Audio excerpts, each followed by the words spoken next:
আসসালামু আলাইকুম। যে যেখানে আছেন আমার কথাগুলো মনোযোগ দিয়ে শুনে আশা করি। আর যদি কথাগুলো ভুল ছিল আপনারা ক্ষমা দৃষ্টি দেখবেন। আমি যে কথাগুলো বলবো, আমাদের দেশের মানুষ সবাই হাদিস কোরআন মানে কোনটা জানেন? তার যেটুক লাভের অংশটুক সেটুক মানবে, বাকিটুক মানবে না।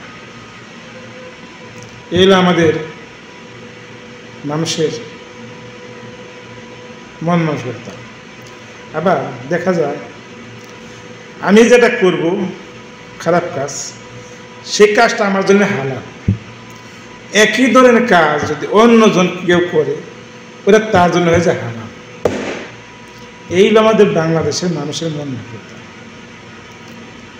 আমি করলে একই কাজ সেটা হয়ে যাব হালাল, আর অন্যজন করলে এই কাজটা হয়ে যায় হারাম। কি বুঝলেন আপনারা?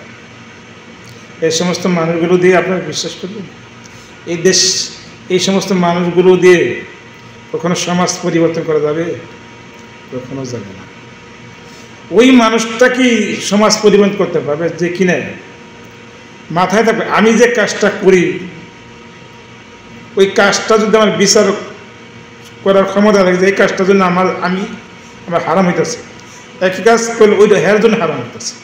এই ধরনের যদি মন মানসিকতা মানুষ থাকে তাহলে এই সমাজকে সুন্দরভাবে গড়ে তোলা সম্ভব।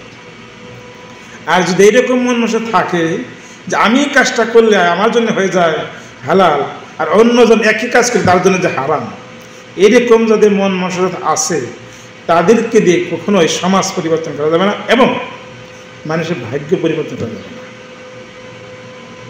কারণ আমাদের দেশে দেখেন একই কাজ কিন্তু করতেছে, সরকারে করলে তার জন্য হালাল, আর সরকারের বাইরে যে কাজগুলো করবো তার জন্য যে হারাম।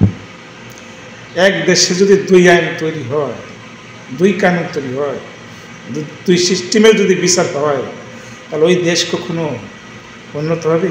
ওই দেশ কখনো ওই দেশের মানুষের ভাগ্য কখনো পরিবর্তন হবে? আপনারা কি বলেন?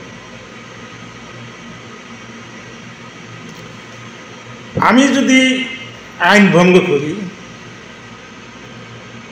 তাহলে আমি বিচার করবো কাকে? আমি যদি আইন কানুন করে আমি যদি আইন কানুন না মানি তাহলে মানুষের যারা অপরাধ করবে তাদের বেলায় কীভাবে করবে? সম্ভব?